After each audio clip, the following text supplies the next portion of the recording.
National Domestic Violence Hotline. Are you in a safe place to talk? We're such a critical resource. We know from what we hear from the people who use our services that the hotline itself is a lifesaver. Building trust is incredibly important when working with child victims of crime. Meaningful supports allow for children and families to come together in a safe environment. The collaboration between programs and our agency is so crucial. We do just about everything we can to make sure that people are aware of victims' rights and especially the right to compensation. What we know about abuse is about power and control.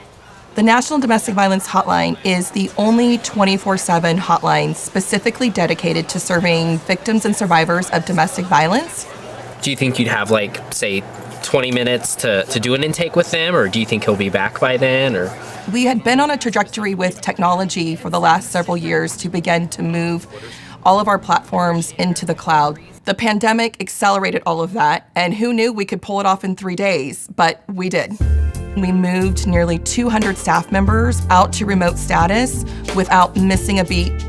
Would you like to maybe get connected to a local program or resource in your area that could offer some further support? I can definitely do that. And that is the beauty of the domestic violence services field. They're doing this work because they make a difference. The hotline could not exist without the local shelter, without the counseling services, the legal advocacy. So how can I assist you?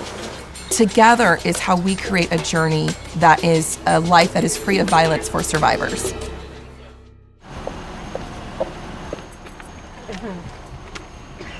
What do you have?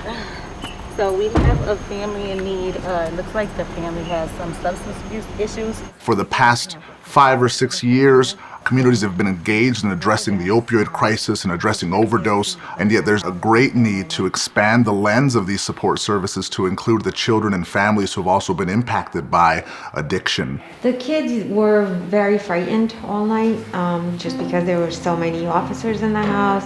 When we think about things like abuse and neglect, these are the very real crimes that the children that we work with every day are being impacted by.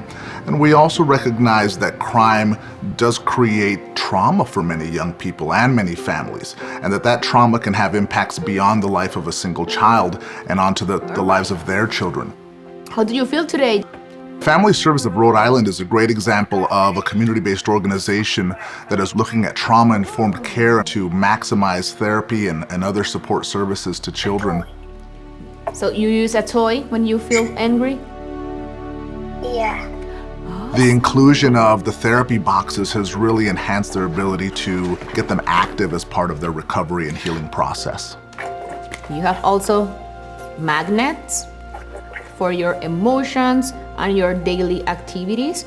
I feel it's important for folks to have compassion for these families and for these parents and children, and then to provide meaningful supports for them as well. Crime victim compensation can really be a game changer in someone's life. We've figured it out pretty quickly, and we've done it in a way that hasn't jeopardized confidentiality in the least. When victims get connected to the Crime Victim Compensation Program, they're engaging with a compensation specialist who will be assigned to their claim forever. The biggest thing that survivors are looking for is we're looking for safety. Those individuals are trained on victim-centered principles, and most importantly, on the understanding of trauma and how it affects crime victims, so that when they engage with individuals, it's always in a way that causes the least amount of possible re-traumatization to the victim.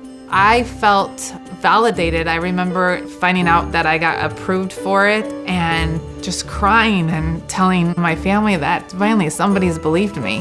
One of the biggest barriers to accessing our program is just the knowledge that we exist.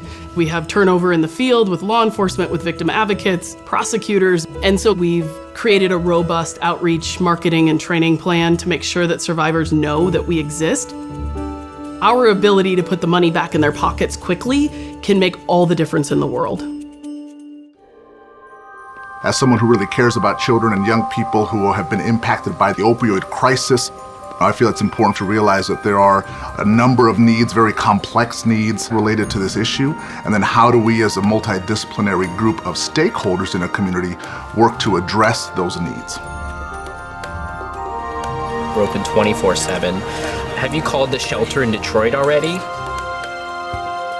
It'll be incredibly important for us to ensure that survivors can access services as well as economic justice resources. The ability to access a trusted advocate in the community is huge.